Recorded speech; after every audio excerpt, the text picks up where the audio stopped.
Hello বন্ধুরা, science পয়েন্টের পক্ষ থেকে জানাই আসসালামু আলাইকুম। আমি মোহাম্মদ তানভীর ইসলাম তুষার, রংপুর সিটি কলেজ। তো আজকে একটা রসায়নের শর্ট ভিডিও নিয়ে এসেছে। ভিডিওটি যদি ভালো লাগে অবশ্যই লাইক, কমেন্ট, শেয়ার এবং বন্ধুদেরকে মেনশন দিতে ভুলবেন না।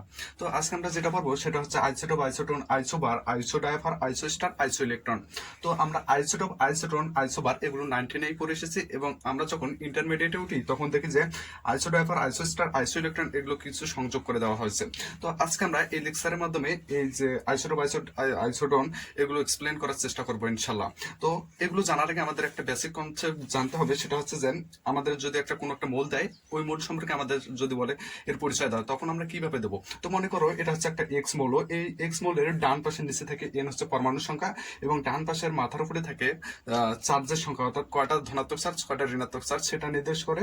এবং ওই মৌলের বাম পাশের নিচে থাকে পারমাণবিক সংখ্যা, যেটাকে জেড দ্বারা প্রকাশ করা হয়। এবং ওই মৌলের মাথার উপরে থাকে ভর সংখ্যা, অর্থাৎ ওই মৌলের ভর সংখ্যা বা নিউক্লিয়ন সংখ্যা, যেটাকে আমরা এ দ্বারা প্রকাশ করি। তো এখান থেকে আমরা যদি একটা সূত্র লিখি, সেটা হচ্ছে এ ইকুয়াল জেড প্লাস এন।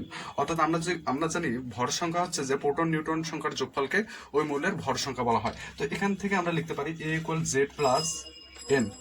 যেটা হচ্ছে পারমাণবিক সংখ্যা বা পারমাণবিক ক্রমাঙ্ক, এনটা হচ্ছে কি নিউট্রন সংখ্যা। এই এন আর এন কিন্তু একই না, এই এনটা হচ্ছে পরমাণু সংখ্যা এবং এই এনটা হচ্ছে কি নিউট্রন সংখ্যা, যেটাকে আমরা বড় হাতের এন দ্বারা প্রকাশ করে থাকি। তো এখান থেকে আমরা নিউট্রন সংখ্যা যদি বার করি, তাহলে এনটা এদিকে আনবো বাম সাইডে এবং এখান থেকে লিখতে পারি এ মাইনাস জেড। অর্থাৎ এটা হচ্ছে নিউট্রন সংখ্যার ক্ষেত্রে আর এটা হচ্ছে পারমাণবিক ভরের ক্ষেত্রে সূত্র। তো এগুলো আর কি আমাদের মনে রাখতে হবে। তো এখান থেকে এগুলো আর কি জানলাম, এই দুটো আমাদের কাজে লাগবে, সেই জন্য আর কি। তো আমাদের প্রথমটা হচ্ছে কি আইসোটোপ। আইসোটোপ শেষে কি আছে প, প মানে কি হচ্ছে প্রোটন সংখ্যা। অর্থাৎ যে সকল মৌলের প্রোটন সংখ্যা একই থাকবে, অর্থাৎ যে প হচ্ছে কি প্রোটন সংখ্যা, অর্থাৎ যে সকল মৌলের প্রোটন সংখ্যা একই থাকবে কিন্তু ভর সংখ্যা নিউট্রন সংখ্যা দুটোই ভিন্ন থাকবে, তাদেরকে পরস্পরের আইসোটোপ বলা হয়। এটার যদি আমরা উদাহরণ দিই তাহলে আমরা সহজে বুঝতে পারবো। দেখো যে 1 হাইড্রোজেনের ক্ষেত্রে 2 1 হাইড্রোজেন 3 1 হাইড্রোজেন। অর্থাৎ আমরা কি বলেছি, কোন একটা মৌলের এটা হচ্ছে কি এক্স মৌল। এই এক্স মৌলের অর্থাৎ কি বাম পাশের নিচে থাকে হচ্ছে কি পারমাণবিক সংখ্যা এবং বাম পাশের উপরে থাকে কি মাথার উপরে থাকে কি ভর সংখ্যা। তো এখানে দেখতে পাচ্ছি যে বাম পাশে, অর্থাৎ এটা হচ্ছে একটা মৌল, এই বাম পাশের যে নিচে সেটা হচ্ছে পারমাণবিক সংখ্যা। অর্থাৎ দেখতে পাচ্ছি যে প্রত্যেকটা পারমাণবিক সংখ্যা একই 1 1 1। অর্থাৎ তিনটা হাইড্রোজেনের ক্ষেত্রে আমরা দেখতে পাচ্ছি যে পারমাণবিক সংখ্যা বা প্রোটন সংখ্যা একই, কিন্তু ভর সংখ্যা প্রথমটার ক্ষেত্রে 1, দ্বিতীয়টার ক্ষেত্রে 2 এবং তৃতীয়টার ক্ষেত্রে কি 3 দেখতে পাচ্ছি।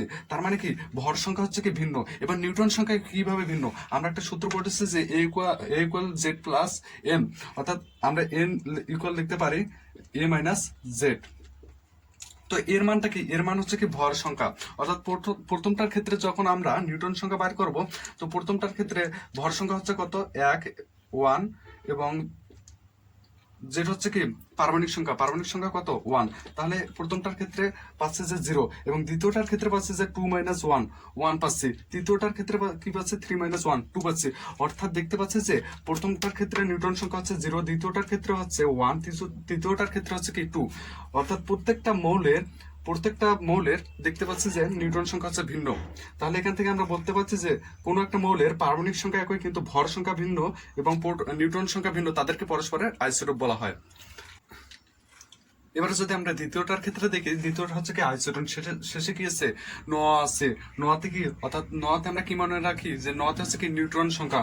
নোয়াতে কি হচ্ছে কি নিউট্রন সংখ্যা। অর্থাৎ যে সকল মৌলের নিউট্রন সংখ্যা একই, কিন্তু ভর এবং পারমাণবিক সংখ্যা ভিন্ন, তাদেরকে পরস্পরের আইসোটোন বলা হয়। যে সকল মৌলের নিউট্রন সংখ্যা একই কিন্তু ভর এবং পারমাণবিক সংখ্যা ভিন্ন, তাদেরকে পরস্পরের আইসোটোন বলা হয়। একটা যে উদাহরণ দেখি আমরা, সেটা হচ্ছে যে নাইট্রোজেন হচ্ছে কি 7, হচ্ছে কি নাইট্রোজেন 15 এবং অক্সিজেনের ক্ষেত্রে দেখি 16 এবং এটা হচ্ছে কি 8।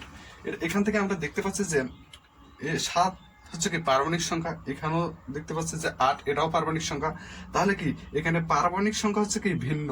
এবার দেখি ভর সংখ্যা, ভর হচ্ছে কি এটার ক্ষেত্রে 15 এবং এটার ক্ষেত্রে কত হচ্ছে 16। এখানেও দেখতে পাচ্ছি যে ভর সংখ্যা ভিন্ন। এবার দেখি নিউট্রন সংখ্যাটা কি হয়, আমরা কি লিখতে পারি এন ইকুয়াল কি লিখতে পারি এ মাইনাস জেড। প্রথমটার ক্ষেত্রে যদি আমরা দেখি তাহলে হচ্ছে কি প্রথমটার ক্ষেত্রে ভর হচ্ছে কত 15 এবং পারমাণবিক সংখ্যা কত হচ্ছে 7। তাহলে কত হচ্ছে এখানে আমাদের 8 হচ্ছে নিউট্রন সংখ্যা, 8 হচ্ছে কত এর নিউট্রন সংখ্যা। এবার দ্বিতীয়টার ক্ষেত্রে যদি আমরা নিউট্রন সংখ্যা বার করি তাহলে দেখি কি হয়, n ইকুয়াল হচ্ছে কি a minus Z, A minus কি হচ্ছে জেড।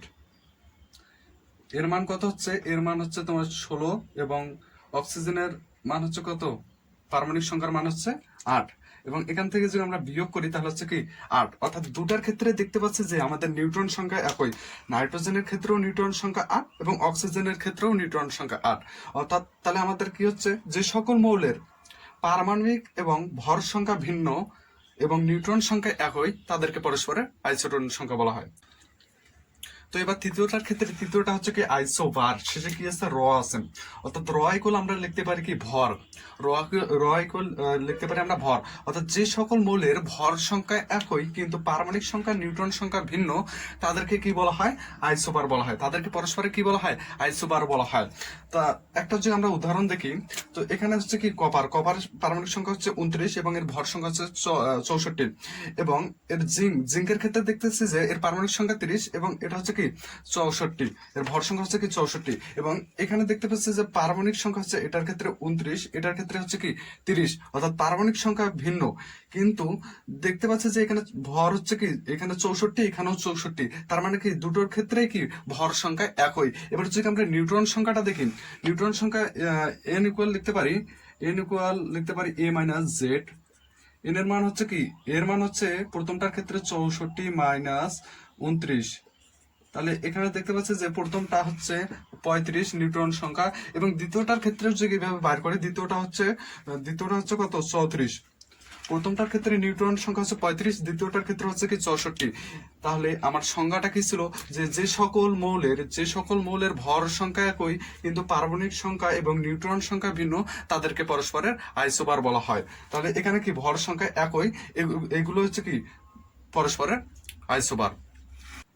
এবারে যদি আমরা 4 নম্বর ক্ষেত্রে দেখি, 4 নম্বরটা হচ্ছে কি আইসোডায়াফার, অর্থাৎ আইসোডায়াফারটা কি, আইসোডায়াফার হচ্ছে যাদের n মাইনাস পি অর্থাৎ নিউট্রন সংখ্যা মাইনাস পি প্রোটন সংখ্যা বা পারমাণবিক সংখ্যা একই তাদেরকে পরস্পরের আইসোডায়াফার বলা হয়। আমরা সংজ্ঞা থেকে অবশ্যই কিছু বুঝি নাই, যদি আমরা উদাহরণ দিই তাহলে আমরা ক্লিয়ার হবো। তাহলে ফ্লোরিন, আমি যদি ফ্লোরিন নেই, ফ্লোরিন হচ্ছে কি 19, ফ্লোরিন হচ্ছে 19 এর পারমাণবিক ভর এবং এর পারমাণবিক সংখ্যা হচ্ছে 9 এবং এখান থেকে যদি আমরা নিউট্রন সংখ্যাটা বাইর করি, এখান থেকে আমাদের সংজ্ঞায় কি বলা হয়েছে যে n মাইনাস পি, অর্থাৎ এখান থেকে আমাদেরকে নিউট্রন সংখ্যাটা বাইর করতে হবে। নিউট্রন সংখ্যা যদি বাইর করে হচ্ছে পারমাণবিক ভর মাইনাস হচ্ছে কি প্রোটন সংখ্যা, অর্থাৎ n ইকুয়াল আমরা কি লিখতে পারি, n ইকুয়াল আমরা লিখতে পারি a মাইনাস হচ্ছে কি জেড, অর্থাৎ এটা হচ্ছে কি এর পারমাণবিক ভর মাইনাস যেটা হচ্ছে পারমাণবিক সংখ্যা। তাহলে এখান থেকে আমরা লিখতে পাচ্ছি যে 10 এটা হচ্ছে কি নিউট্রন এবং n মাইনাস পি যদি করি তাহলে হচ্ছে n মাইনাস পি, এখানে কি হচ্ছে এনটা হচ্ছে কি নিউট্রন সংখ্যা, এটা হচ্ছে কি নিউট্রন সংখ্যা হচ্ছে কি 10 এবং প্রোটন সংখ্যা কত, প্রোটন সংখ্যা হচ্ছে কি 9 মাইনাস 9, এখান থেকে যদি আমরা বিয়োগ করি তাহলে হচ্ছে কি 1, অর্থাৎ ফ্লোরিনের ক্ষেত্রে আমরা দেখতেছি যে n মাইনাস পি আমরা পাইলাম 1, অর্থাৎ নিউট্রন সংখ্যা মাইনাস প্রোটন সংখ্যা থেকে আমরা পাইলাম এর মানটা হচ্ছে কি 1 এবং যদি আমরা সোডিয়ামের ক্ষেত্রে দেখি, সোডিয়াম হচ্ছে কি 23, এটা হচ্ছে কি 11, এর পারমাণবিক সংখ্যা হচ্ছে 11 এবং এটার পারমাণবিক ভর হচ্ছে 23।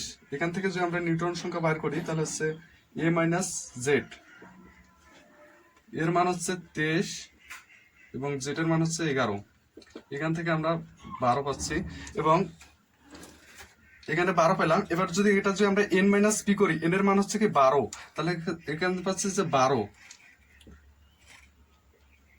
মাইনাস 11, তো এক্ষেত্রে পাচ্ছি 1 এবং সোডিয়াম এবং ফ্লোরিনের ক্ষেত্রে দেখতেছি যে n মাইনাস পি দুটাই একই, ফ্লোরিনের ক্ষেত্রে n মাইনাস পি হচ্ছে 1 এবং সোডিয়ামের ক্ষেত্রে n মাইনাস পিও হচ্ছে কি 1, দুটোই হচ্ছে 1। তাহলে যাদের n মাইনাস পি একই থাকবে অর্থাৎ নিউট্রন সংখ্যা মাইনাস প্রোটন সংখ্যা একই থাকবে তাদেরকে পরস্পরের আইসোডায়াফার বলা হয়, অর্থাৎ ফ্লোরিন এবং সোডিয়াম হচ্ছে পরস্পর। এবং আমাদের 5 নম্বরটা হচ্ছে কি আইসো স্টার। এই আইসো স্টারটা কি, যাদের হচ্ছে পরমাণু সংখ্যা এবং ইলেকট্রন সংখ্যা একই তাদেরকে পরস্পরের আইসো স্টার বলা হয়। অর্থাৎ যে সকল মৌলের পরমাণু সংখ্যা এবং ইলেকট্রন সংখ্যা দুটো একই থাকবে তাদেরকে পরস্পরের আইসো স্টার বলা হয়। তো আমরা যদি এখানে যদি নাইট্রোজেনের ক্ষেত্রে দেখি, নাইট্রোজেন হচ্ছে কি পরমাণু সংখ্যা আমরা কয়টা পাচ্ছি, নাইট্রোজেন হচ্ছে পরমাণু সংখ্যা দুইটা। নাইট্রোজেনের পরমাণু সংখ্যা হচ্ছে কি দুইটা, N2। এই টুটা হচ্ছে কি পরমাণু সংখ্যা, অর্থাৎ এক্স ওই যে মৌলের পরিচয় ইয়ার ক্ষেত্রে আমি বলেছি যে এটা হচ্ছে এখানে একটা মৌলের বাম পাশের নিচে, সরি ডান পাশের নিচে থাকে পরমাণু সংখ্যা, তাহলে হচ্ছে কি টু হচ্ছে কি, এটা হচ্ছে কি একটা পরমাণু সংখ্যা। এবং এর ইলেকট্রন সংখ্যা কতগুলো, নাইট্রোজেনের ইলেকট্রন সংখ্যা কতগুলো, নাইট্রোজেনের ইলেকট্রন সংখ্যা হচ্ছে, একটা নাইট্রোজেনের ক্ষেত্রে আমরা ইলেকট্রন সংখ্যা জানি যে 7টা, এবং দুইটা যেহেতু পরমাণু আছে নাইট্রোজেন পরমাণু, তাহলে এক্ষেত্রে ইলেকট্রন সংখ্যা হবে কয়টা, 14টা। 14টা ইলেকট্রন সংখ্যা হবে। এবার দেখো দ্বিতীয়টার ক্ষেত্রে কার্বন মনোঅক্সাইড, এক্ষেত্রে আমি দেখতে পাচ্ছি যে এখানে পরমাণু সংখ্যা দুইটা, কার্বন একটা, অক্সিজেনের একটা, অর্থাৎ এখানে দুইটা হচ্ছে কি পরমাণু সংখ্যা, এবং এর ইলেকট্রন সংখ্যা কয়টা, কার্বনের ইলেকট্রন সংখ্যা হচ্ছে 6 এবং অক্সিজেনের ইলেকট্রন সংখ্যা হচ্ছে কত, 8। যোগ করি তাহলে আমরা কত পাচ্ছি, 14। অর্থাৎ নাইট্রোজেনের পরমাণু সংখ্যা দুইটা পাইলাম, এবং নাইট্রোজেনের ইলেকট্রন সংখ্যা 14টা পাইলাম, কার্বন মনোঅক্সাইডের পরমাণু সংখ্যা দুইটা পাইলাম, এর ইলেকট্রন সংখ্যা কয়টা পাইলাম, 14টা। তাহলে এগুলো হচ্ছে পরস্পরের আইসো স্টার, অর্থাৎ নাইট্রোজেন আর কার্বন মনোঅক্সাইড হচ্ছে কি পরস্পরের আইসো স্টার, অর্থাৎ যাদের পরমাণু সংখ্যা এবং ইলেকট্রন সংখ্যা একই থাকবে তাদেরকে পরস্পরের আইসো স্টার বলা হয়। এক্ষেত্রে নাইট্রোজেন এবং কার্বন মনোঅক্সাইড হচ্ছে দুইটাই আইসো স্টার। এবং আমাদের যেটা সর্বশেষ সেটা হচ্ছে কি আইসো ইলেকট্রন কি, যাদের ইলেকট্রন সংখ্যা একই, অর্থাৎ যে সকল মৌলের ইলেকট্রন সংখ্যা একই তাদেরকে পরস্পরের আইসো ইলেকট্রন বলা হয়। এগুলো যদি আমরা উদাহরণ দেখি, তো দেখি প্রথমটা হচ্ছে কি, তাহলে আমরা কি ক্লিয়ার হব। প্রথমটা উদাহরণটা হচ্ছে যে আর্গন। এই আর্গনের ক্ষেত্রে আমরা জানি যে এর পারমাণবিক সংখ্যা কয়টা, কত নম্বরে, 18 নম্বর। তার মানে কি আর ইলেকট্রন সংখ্যাও 18, অর্থাৎ এর ক্ষেত্রে ইলেকট্রন সংখ্যাও কত, 18। এবারে দেখো পটাশিয়াম কি আছে, এখানে প্লাস আছে, তার মানে হচ্ছে কি পটাশিয়াম একটা ইলেকট্রন ত্যাগ করে কি হয়েছে, ধনাত্মক আয়নে পরিণত হয়েছে। তো পটাশিয়ামের পারমাণবিক সংখ্যা কত হয়, পটাশিয়ামের পারমাণবিক সংখ্যা হচ্ছে 19, এবং এর ইলেকট্রন সংখ্যাও কত, 19 ছিল আগে, এবং যখন একটা ইলেকট্রন ত্যাগ করেছে তখন এই 19টা ইলেকট্রন থেকে একটা ইলেকট্রন যে ত্যাগ করে তাহলে তখন থাকে 18টা ইলেকট্রন, অর্থাৎ পটাশিয়াম প্লাস মানে কি আর 18টা ইলেকট্রন। এবং ক্যালসিয়াম 2 প্লাস মানে দুইটা ইলেকট্রন ত্যাগ করেছে, ক্যালসিয়াম কত, 20, এবং এই ক্যালসিয়াম 20 থেকে যখন দুইটা ইলেকট্রন ত্যাগ করে তখন কয়টা থেকে, 18টা। তো এই argon, potassium plus, calcium 2 plus, এগুলো হচ্ছে কি পরস্পরের আইসো ইলেকট্রন, অর্থাৎ যে সকল মৌলের ইলেকট্রন সংখ্যা একই থাকবে তাদেরকে পরস্পরের আইসো ইলেকট্রন বলা হয়। সেক্ষেত্রে আর্গন, পটাশিয়াম প্লাস এবং ক্যালসিয়াম 2 প্লাস এগুলো হচ্ছে কি পরস্পরের আইসো ইলেকট্রন। তো আজকে এ পর্যন্তই, সবাই ভালো থাকবেন, সুস্থ থাকবেন এবং আমার জন্য দোয়া করবেন। ধন্যবাদ সবাইকে।